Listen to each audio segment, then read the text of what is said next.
These fantastically flavor-filled veggie patties are really good, and if you've ever ordered a Subway Veggie Patty sub, you know the disappointment you will be left when you get whatever this is. And that's why I decided to fix it with 1 can of chickpeas. Let me show you how to make these, and you'll never be disappointed with your weird, flat Subway Veggie Patty ever again. First, we just need 1 can of chickpeas. Now, I'm going to start off with just draining the liquid. That's aquafaba. We want to save that for later because we're going to be using it in a few different places. Now, for the chickpeas, I'm just going to toss them into a bowl and start mashing them up just like if you were to make like a chickpea salad. Now, I mean, honestly, just a chickpea salad on a Subway Veggie sub is pretty good. I've done that before, you know, no lie.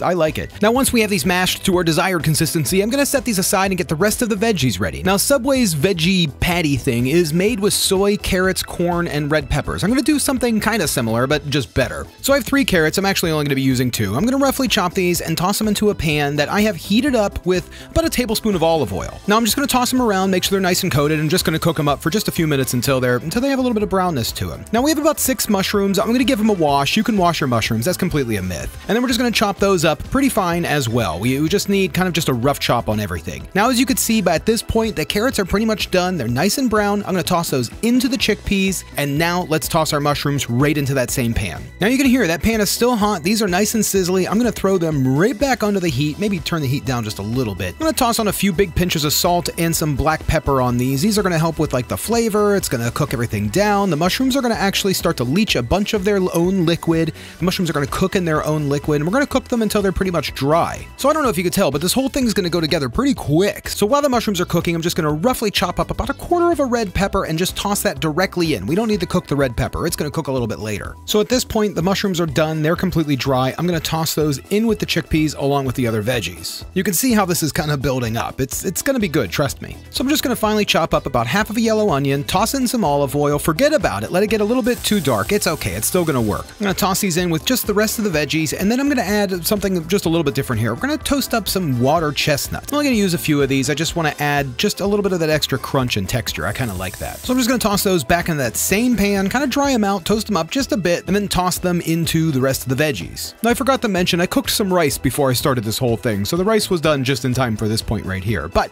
you know, you can just use like day-old rice if you have it, any leftover rice. I used about 1/2 cup and mixed that in. Now, for just a few seasonings, I'm just going to use some garlic powder, a little bit of salt, and some nutritional yeast. And then to bind this all together, I'm going to be adding chickpea flour, about 2 tablespoons, and about 1/2 cup of gluten flour. Now, I know you're saying, gluten-free, but you know what? This is going on a sub, so it's already not going to be gluten-free, the bun. So we're just going to mix that in, and then I'm going to start adding aquafaba. I'm just going to add it about 1 tablespoon at a time until it gets to a nice consistency. I can form it really nicely with my hand. It ended up being about 1/4 cup of liquid altogether. Once that's mixed up and I can form a patty really nice, I'm going to pour this out onto the table, kind of knead it for just a second. I don't want to work the chickpeas too much and break them down, but I do want the gluten to form really nicely. Once we have into a square, I'm just going to cut them into their rectangle patties. I'm going to throw them onto a baking sheet with a little sill pad on them, and then we're going to let them rest. I want them to sit for about 30 minutes, which is plenty of time for today's sponsor, Element. Now, if you've been following along in my stories, you know I'm running a 5K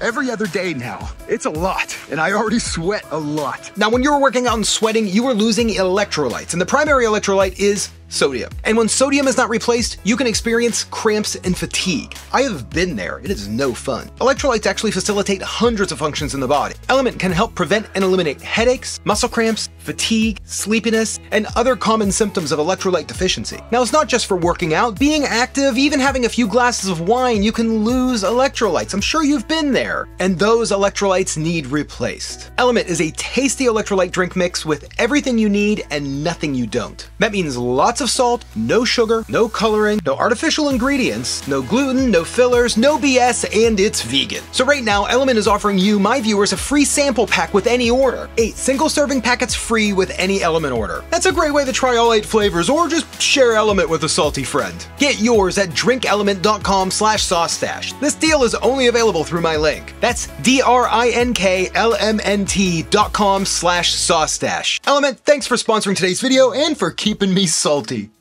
I love it. And we're back. So I have my oven preheated at 350 degrees. I'm gonna pop these in the oven and let them bake for about 30 minutes. While they're baking on their first round, I'm gonna go ahead and get our sauce ready. And we're gonna be making a kind of like a chipotle mayo sauce, kind of like Subway Southwest sauce, but out of aquafaba. So we're gonna start with about that half a cup of aquafaba, a few heads of garlic that I'm just gonna crush, and then I'm just gonna whip those together with my immersion blender. The garlic's gonna act as part of an emulsifier along with the aquafaba. This is gonna come together really well. Now I'm gonna toss in about a quarter cup of olive oil and then the rest of my seasonings. Some white pepper, little garlic powder, smoked paprika, chili powder if you want. I'm gonna be using some chipotle powder and salt. Then just stick in the immersion blender, get it moving and whipping together. That's gonna emulsify together really nicely, and you're gonna see this comes out pretty thick, almost about the consistency of mayonnaise. I mean, it's really nice actually. Now I'm just gonna toss that in the fridge, let it rest for the rest of the time while this is baking, about 30 minutes. It's gonna settle up pretty nice.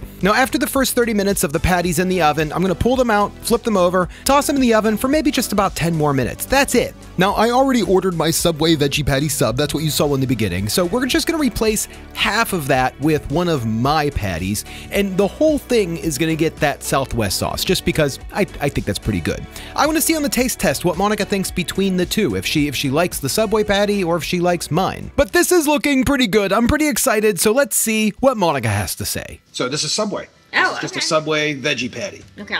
Okay. Here we go. Cheers. Not bad. No. Mm-hmm. It's not bad. I made the sauce. So it's cold. That's one thing. Oh, yeah. Is it not supposed to be cold? The veggie patty is supposed to be cooked. Kind of mushy, right? Mm-hmm. Yeah. Yeah. Not that great. It's okay. They used to be really good. There's that. Okay. It's a Now. lot bigger version. Yeah, it's a bigger veggie patty. Cheers. Here we go. This one is much more robust. Mm-hmm. And it's warm, so it's good. Mm-hmm. I like it when it's warm and like you have the cucumber and tomato, so you get that like refreshing, that cold, Yeah. like refreshing with the warmth. Oh, thank you. Yeah, I love the textures of the veggie patty. Falafel tempeh-y type, like a mixture between like tempeh and falafel type of flavor. Got a bit of softness to it. I can see that. Get a bite of the veggie patty. Yeah. Hold on, I'm still food in my mouth. Yeah, it's almost got like a potato pancake feel to it. Much better. I can see the potato pancake. It's not really what I was going for, but I mean, I can see that. When you just eat it by itself. Yeah. Yeah. But it's not like too soft and mushy like the other one. Yeah. This is just soft. It's just soft. I like this. Between these two. Oh yeah, this one 100%. Right? And it's like so much more fresh. Like look at that. Yeah. This one looks super processed. Like nothing in there is fresh. There's no comparison in my mind. Me either. Like, Yeah, this was really good. this is drastically better. So, oh, what do you think about the sauce? Oh, I love the sauce. It's kind of a bit, well, first it's cool and refreshing, which I love, but also a bit has a kick to it. It's got a spice to it. And so it fits really well with like the refreshing like veggies and then the like meat patty, the meat patty. Yeah. It works really well. I love the kick. I'm happy about this whole thing. Me too. I feel like we definitely improved Subway with this. I'm just gonna wrap these extra ones up, toss them in the freezer, and then when I want them, I can toss them in the toaster oven or just in the microwave for a few minutes, order my veggie Subway, and boom. Done. Toss those on, and it's good. Much better. Much, much better. Yeah! Here we go.